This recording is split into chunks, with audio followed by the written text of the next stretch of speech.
Imagine the world of sneakers without Nike. It's impossible. They're everywhere, and their brand is so embedded into popular culture that if I were to ask you what a Nike car would look like, you and I would probably come up with similar designs. But the world wasn't always dominated by the swoosh. In fact, in the mid-'80s, it was questionable whether Nike would see the end of the decade. So, what happened? Who saved Nike in the 1980s?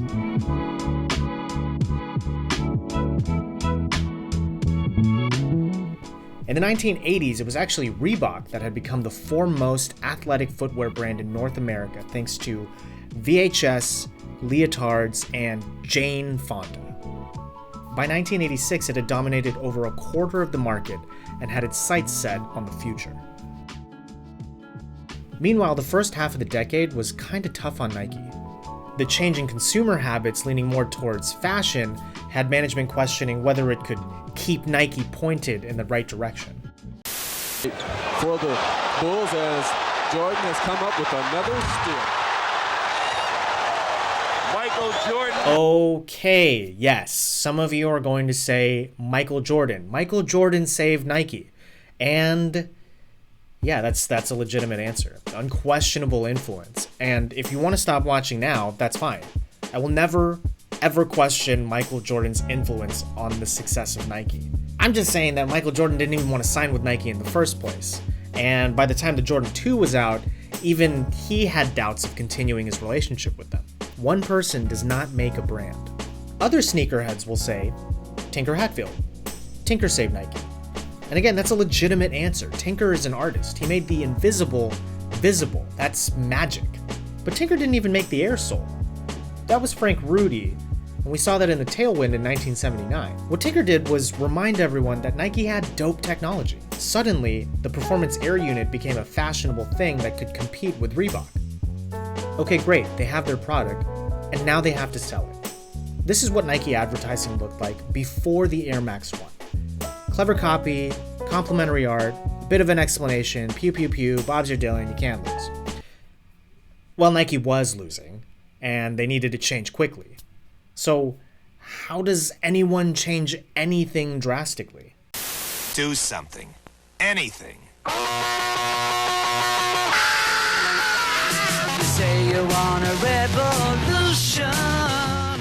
This is the 1987 Nike Air commercial from Nike's advertising agency, Wieden+Kennedy. Today, it's not uncommon to watch a commercial with a really famous song in it. Who can say where the road goes? What? But back then, popular songs in commercials were mostly covers. You rarely got an actual recording, especially not with the Beatles. In fact, the editors of the Nike Air Revolution spot were surprised to learn that the actual Beatles recording they used as their temp track made it into the final cut. Money, please. So naturally, the Beatles sued Nike for this for $15 million. Actually, Apple Records sued Nike and EMI Capital for $15 million, but the first one sounds like a way better headline. Things were settled, and the ad was famously allowed to keep running. This is what the print advertising for Nike Air looked like in 1987. One pithy line completely antithetical to what shoe advertising should be. It doesn't even have the whole shoe on the page. And that's because this ad isn't a single page. It's 8. It's the center spot of the magazine. 3 full spreads and 8 full pages explaining air sole technology, the performance data against Adidas, Converse, and yes, Reebok, the professionals dependent on the technology, hey Mike, and finally, the rest of the shoe. This is Susan Hoffman, the creative at Wieden+Kennedy, who is responsible for Nike Air Revolution. When you look at a magazine, there are 2 parts. There's editorial and advertising. I've always strived to make sure the work at Wieden+Kennedy feels like the editorial part and not the advertising part. The editorial part makes people feel something where the ads are strictly selling. Years ago, an editor from the Village Voice said she didn't like our Nike work because it made her feel something. Bingo. And that was just 1987.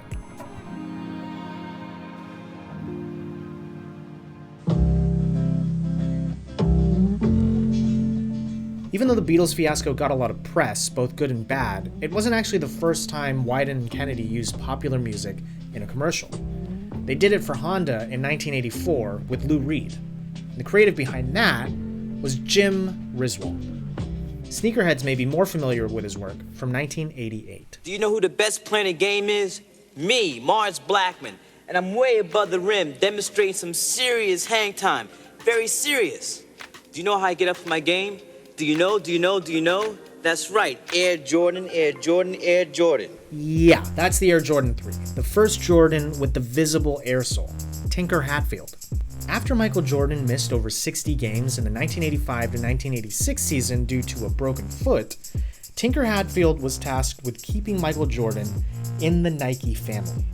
With a little bit of elephant print, a little bit of visible air, a little bit of trying to get Michael off the golf course for a meeting, pew pew pew, enter the Jordan 3. Look, I know I'm glossing over some pretty seminal moments in Nike and Jordan Brand's history, but if you like this video, I promise I'll make a video on the history of Jordan Brand at some point. Okay, so Nike kept Jordan, and now they have to sell the shoe.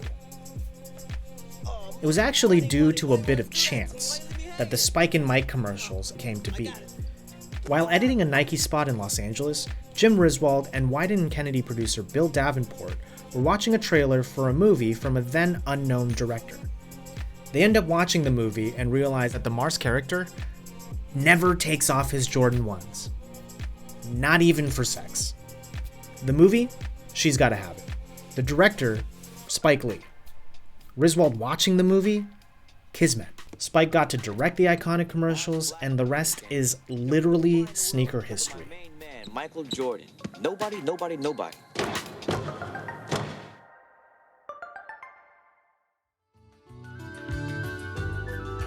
If there weren't enough moments to bring a company out of the ashes and propel them into the stratosphere, we have the cherry on top of all of this. My locker.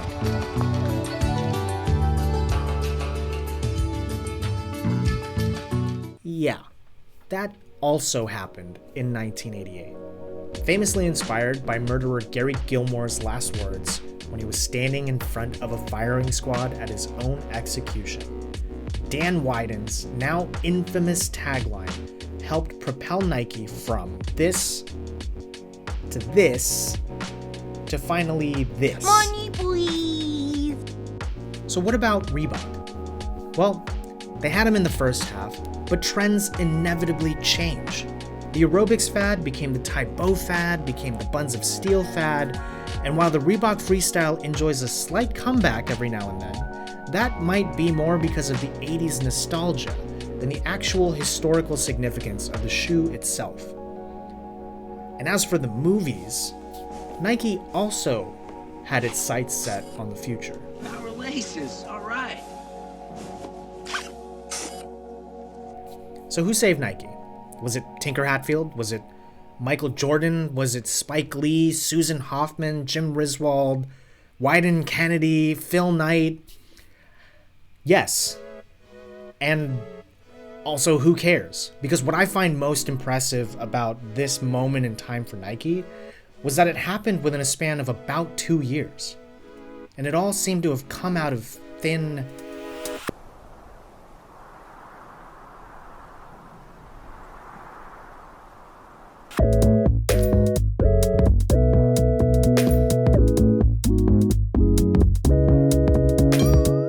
Hey everyone, thanks so much for watching. I'm Tim Bumate, and if you liked this video, let me know. Hit the like button, hit subscribe, let me know in the comments what you liked about it. And if you didn't like it, let me know too. I have a bunch of content that I want to produce for this channel, things like sneakers in the movies, things like the history of the Nike swoosh logo, but I'm also open to suggestions. So let me know what you want to see, and stay tuned for the next one.